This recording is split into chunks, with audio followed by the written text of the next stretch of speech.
যে কোনো একটি ব্রাউজারে আসার পর আপনি নিচে দেখতে পারবেন এখানে বেশ কিছু ওয়েবসাইটের লিঙ্ক দেওয়া আছে।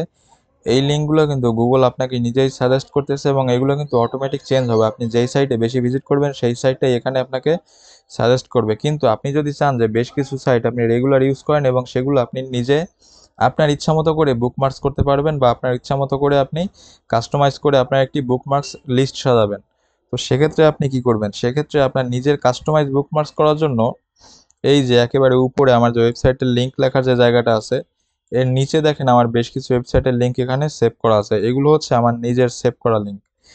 নিচের এগুলো কিন্তু গুগলের নিজস্ব সাজেস্টেড লিঙ্ক, এগুলো চেঞ্জ হবে। কিন্তু উপরে এই যে লিঙ্কগুলো আমি সেভ করে রাখছি, এগুলো কিন্তু আমি চেঞ্জ করার আগ পর্যন্ত একটাও চেঞ্জ হবে না, যেভাবে আছে সেভাবেই থাকবে। তো আপনি নিজেও আপনার যে প্রয়োজনীয় ওয়েবসাইট আছে যেগুলো জরুরি মুহূর্তে আপনার প্রয়োজন, সেগুলো এখানে উপরে সেভ করে রাখতে পারেন, যাতে যে কোনো মুহূর্তে খুব শর্টকাটেই আপনি এগুলো ভিজিট করতে পারেন। তো আপনার যে কোনো ওয়েবসাইটের লিঙ্ক আপনি এখানে খুব সহজেই সেভ করবেন কিভাবে? সেভ করার জন্য একেবারে উপরে দেখেন এখানে তিনটা দাগ আছে, কোনো কোনো ব্রাউজারে হয়তো বা তিনটা ডট থাকতে পারে। এখানে এসে আপনি খুঁজবেন যে বুকমার্কস নামে একটা অপশন আছে। এই বুকমার্কস, এই যে বুকমার্কস, এই বুকমার্কস অপশনটা কোথায় আছে? এই বুকমার্কসে ক্লিক করবেন। বুকমার্কসে ক্লিক করার পর এখানে আমি এটা একটু হাইড করে দেই। এটা বাই ডিফল্ট আপনার এভাবে থাকবে, নিচে কিছুই থাকবে না। তো আপনি প্রথমে বুকমার্কসে যাবেন।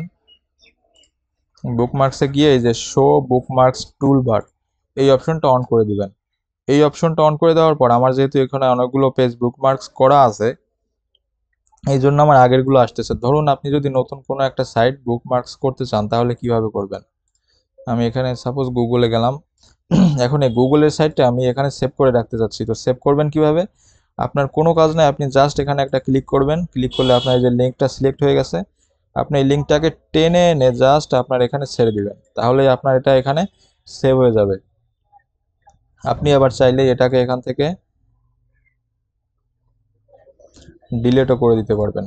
তো এভাবে খুব সহজেই আপনি আপনার প্রয়োজনীয় যে ওয়েবসাইটগুলো রেগুলার ভিজিট করতে হয়, সেই ওয়েবসাইটগুলো এখানে খুব সুন্দরভাবে সাজিয়ে রাখতে পারবেন। তাতে কিন্তু আপনার কাজের গতি আরও বৃদ্ধি পাবে।